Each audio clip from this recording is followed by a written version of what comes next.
Assalamualaikum warahmatullahi wabarakatuh. Brother and sister, hashtag kita hashtag cara jaga kereta. Sekadar contoh. Jadi hari ni kita ada contoh apa itu proses overhaul dan juga pemasangan antara piston kan. So ini dipanggil piston dan juga tangan piston. Manakala ini dipanggil crankshaft. Okay. Ini crankshaft, C-R-A-N-K, atau dalam bahasa Melayunya aci engkol. Okay. Aci engkol. Ini dipanggil blok ataupun bongkah enjin. Gitulah cerita dia lebih kurang. So untuk kategori pemasangan ni benda yang senang saja tuan-tuan dan puan-puan. Okey, yang ni dipanggil pemegang main bearing. Okey. So kat sini ada pemegang untuk contoh bearing. Gitu. Namun untuk yang seterusnya yang anda perlu ada, tak perlu banyak pun tuan-tuan. So ni dia panggil torque ring. Tak kisahlah mana-mana brand yang anda inginkan. Okey.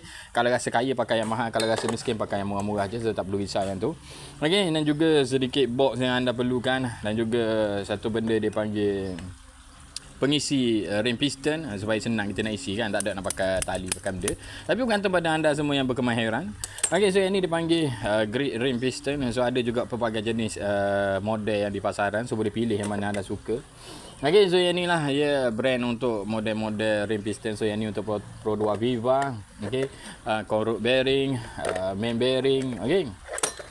So dia ada satu benda lagi yang kadang-kadang biasanya orang akan tukar sekali lah, dia panggil thrust washer. Okay, so yang ni perkara biasa untuk anda semua setiap kali overhaul. So biasa-biasanya berlaku kategori overhaul ni mungkin disebabkan korok makan minyak hitam kering kan, air kering. So benda itulah yang akan melibatkan kategori overhaul ini berlaku.